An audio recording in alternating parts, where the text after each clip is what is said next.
இது வெள்ளை சர்க்கரை, இது நாட்டு சர்க்கரை. ரெண்டுமே கரும்புல இருந்து எடுக்கிறது தான். ரெண்டினுடைய கிளைசிமிக் இண்டெக்ஸுமே கிட்டத்தட்ட ஒன்று தான், 65லேருந்து 75க்குள்ள. அப்படியே எங்கள் வீட்டில் நாட்டு சர்க்கரை யூஸ் பண்ணுறோம், வெள்ளை சர்க்கரை யூஸ் பண்ணுறது இல்லை அப்படின்னா, 2018 நான் தாய்லாந்து போயிருக்கும்போது அங்கே 7-Eleven சூப்பர் மார்க்கெட்டில் பார்க்குறேன், சல்ஃபர் ஃப்ரீ சுகர் அப்படின்னு போட்டிருக்காங்க. யூஸ்வலாக சுகர் ஃப்ரீன்னு போட்டிருப்பாங்க, இது என்ன சல்ஃபர் ஃப்ரீ அப்படின்னு அதை பற்றி ஆராய்ச்சி பண்ணும்போது தான் தெரியுது. நாட்டு சர்க்கரையில் இருக்கக்கூடிய ப்ரௌன் கலர் பிக்மெண்ட் மொலாசஸ் அதை பிரித்து எடுக்கிறதுக்காக சர்க்கரை தயாரிக்கும் பொழுது சல்ஃபர் டை ஆக்சைடு சல்ஃபிட்டேஷன் அப்படின்னு ஒரு ப்ராசஸ் நடக்குது. அதுக்கப்புறம் வெள்ளையாக பளிச்சுன்னு இருக்கணும் அப்படிங்கிறதுக்காக ப்ளீச்சிங் பண்ணுறதுக்காக ஹைட்ரஜன் பெராக்சைடு ஆட் பண்ணுறாங்க. இவ்வளோ கெமிக்கல்ஸ்லாம் சேர்க்குறாங்களான்னு தெரிஞ்சதுக்கப்புறம் வெள்ளை சர்க்கரை யூஸ் பண்ணுறதை அவாய்ட் பண்ணிட்டோம். நிறைய பேர் இதுவும் கருப்பட்டியும் ஒன்று தான் அப்படின்னு நினச்சிட்டு இருக்காங்க. இது பவுடராக இருந்துச்சுன்னா நாட்டு சர்க்கரை, கட்டியாக உருண்டையாக இருந்தால் கருப்பட்டி அப்படின்னு நினைக்கிறாங்க. ஆனால் அது கிடையாது.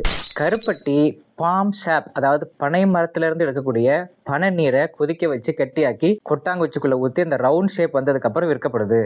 நாட்டு சர்க்கரையோட கிளைசிமிக் இண்டெக்ஸ் 65, கருப்பட்டியோட கிளைசிமிக் இண்டெக்ஸ் 35 தான்.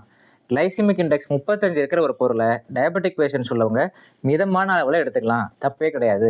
இன்னொரு விஷயமும் சொல்கிறேன், எங்களுடைய MBBS பாட புத்தகத்தில் கருப்பட்டி தயாரிப்பது எப்படி, நாட்டு சர்க்கரை தயாரிப்பது எப்படி அப்படின்லாம் எந்த சிலபஸும் கொடுத்துருக்க மாட்டாங்க. இதெல்லாம் ஒவ்வொரு டாக்டரும் அவங்களுடைய புரிதல்னாலையும் பேஷண்ட்ஸ் அதை யூஸ் பண்ணிவிட்டு எவ்வளோ சுகர் ஏறி இருக்குன்னு சொல்கிறாங்க இல்லையா, அந்த அப்ளைடு கிளினிக்கல் நாலேஜ், பல்வேறு மருத்துவ தகவல்கள், ஆராய்ச்சி முடிவுகள் இதெல்லாம் பேஸ் பண்ணி கிளினிக்கல் ப்ராக்டிஸ் இதெல்லாம் தான் நம்ம ஷேர் பண்ணுறோம்.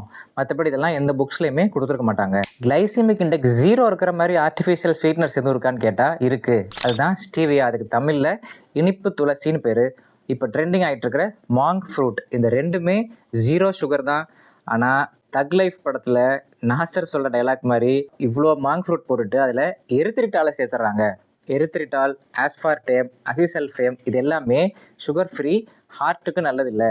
இந்த மாதிரி சுகர் ஃப்ரீ சப்ஸ்டன்ஸ்லாம் நம்ம லாங் டர்மாக யூஸ் பண்ணும்போது பிளட் கிளாட்டிங், மாரடை போன்ற பிரச்சனைகள்லாம் வருது அப்படின்னு ஆராய்ச்சி முடிவுகள் சொல்லுது.